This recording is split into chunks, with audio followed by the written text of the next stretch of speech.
નમસ્કાર મિત્રો, આજે તારીખ 1 માર્ચ 2024 શુક્રવારના ઇમ્પોર્ટન્ટ કરંટ અફેર્સમાં તમારું સ્વાગત છે. દરરોજની જેમ સૌપ્રથમ વનલાઇનર્સ જોઈશું અને ત્યારબાદ જે ઇમ્પોર્ટન્ટ કરંટ અફેર્સ છે તેને આપણે ડિટેલમાં જોઈશું. આ વિડીયોની PDF તમને મારી ટેલિગ્રામ ચેનલમાં મળી રહેશે, જેની લિંક વિડીયોની નીચે ડિસ્ક્રિપ્શનમાં આપેલી છે. તો શરૂ કરીએ વનલાઇનર્સથી.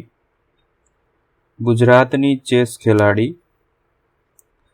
રૂહાની રાજ અસુદાનીએ જયપુર ખાતે આયોજિત નેશનલ એમેચ્યોર ચેસમાં ગોલ્ડ મેડલ જીત્યો છે.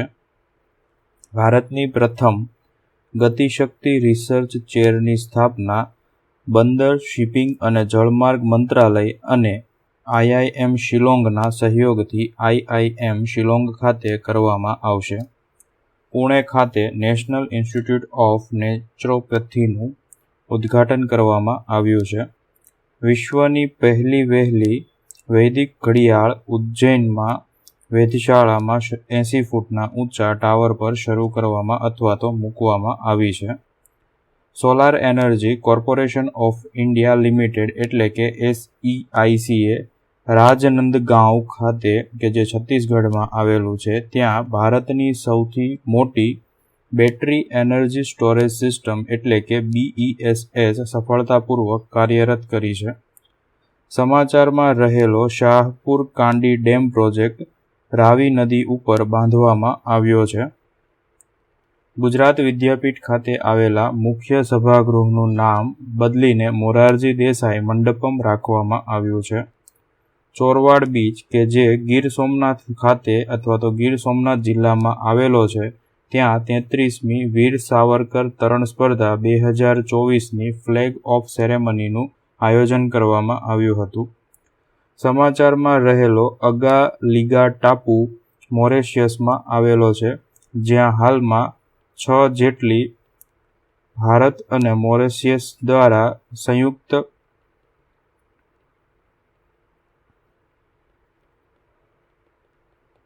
પરિયોજનાઓનું ઉદ્ઘાટન કરવામાં આવ્યું છે. થોડા સમય પહેલા ભારત દ્વારા મોરેશિયસમાં UPI અને રૂપે કાર્ડની શરૂઆત કરવામાં આવી હતી.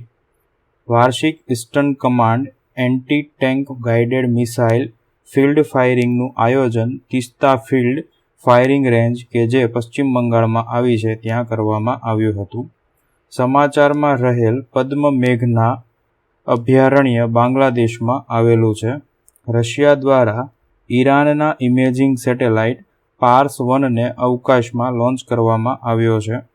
DRDO દ્વારા ખૂબ જ ટૂંકા અંતરની એર ડિફેન્સ સિસ્ટમ એટલે કે very short range air defence સિસ્ટમનું સફળતાપૂર્વક ફ્લાઇટ પરીક્ષણ કરવામાં આવ્યું છે.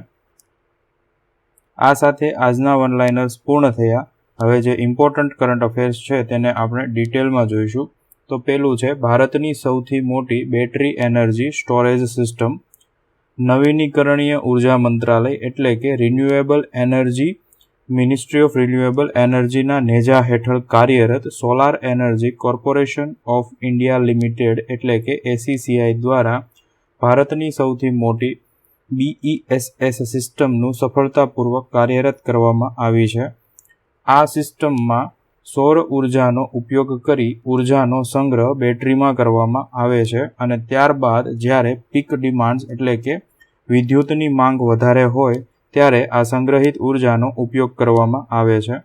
તે છત્તીસગઢના રાજનંદગાંવમાં સ્થિત છે, જેમાં સોલાર ફોટોવોલ્ટેઇક પ્લાન્ટ 152.325 મેગાવોટ કલાકની સ્થાપિત ક્ષમતા અને 100 મેગાવોટ AC એટલે કે 155.02 મેગાવોટ પીક DCની ડિસ્પેચેબલ ક્ષમતા ધરાવે છે.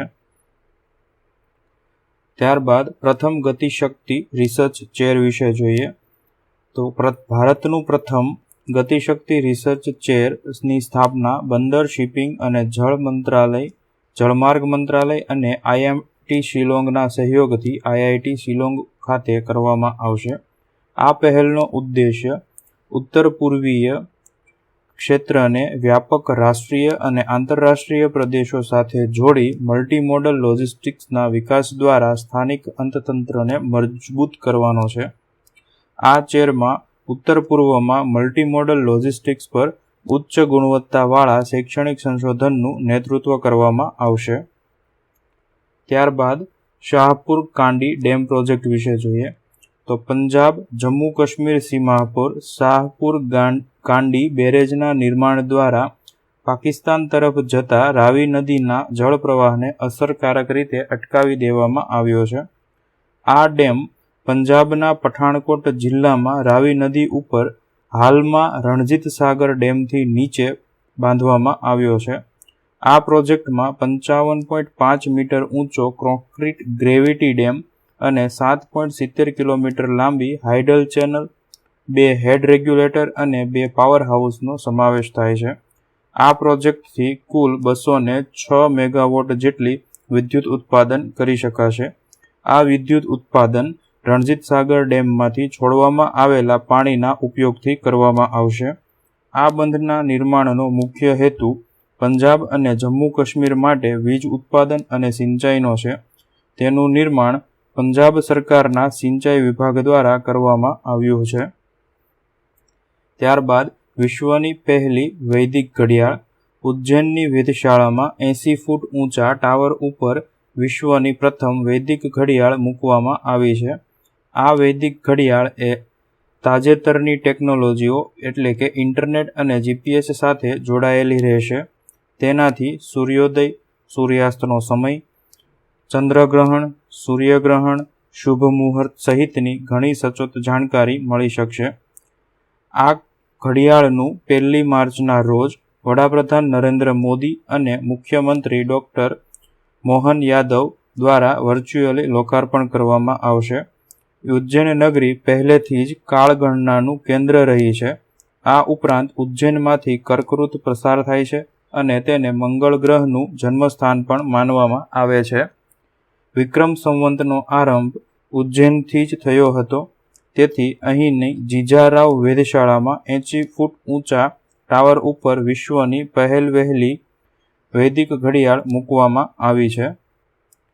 ત્યારબાદ ગુજરાત વિધાનસભામાં પસાર કરવામાં આવેલ ગુજરાત ભાડા, હોટલ અને નિવાસગૃહ દર નિયંત્રણ 2024 વિધેયક વિશે જોઈએ તો આ વિધેયક રાજ્ય સરકારના કેબિનેટ મંત્રી ઋષિકેશ પટેલ દ્વારા રજૂ કરવામાં આવ્યું હતું, જેને સર્વાનુમતે પસાર પણ કરવામાં આવ્યું હતું. આ અધિનિયમ અનુસારની જોગવાઈ હેઠળ સ્ટાન્ડર્ડ ભાડું નક્કી કરવા અંગેની જોગવાઈઓ કરવામાં આવી છે, જેના અંતર્ગત મકાન માલિક અને ભાડુઆત બંને પોતાની શરતો પ્રમાણે પોતાની જરૂરિયાત મુજબ મકાન ભાડે આપી શકે છે અને ગેરકાયદેસર રીતે મકાન ખાલી કરાવવા ઉપર નિયંત્રણ લાવી શકાય તે માટે હોટલો અને નિવાસગૃહોના દરો પર નિયંત્રણ લાવવાના હેતુથી આ અધિનિયમ અમલમાં મૂકવામાં આવ્યો હતો. છેલ્લે આ અધિનિયમમાં 2011માં સુધારો કરવામાં આવેલ, જેના મુજબ આ અધિનિયમની મુદત વર્ષ 1 એપ્રિલ 2011થી 31 માર્ચ 2021 એટલે કે 10 વર્ષ સુધી લંબાવવામાં આવી હતી.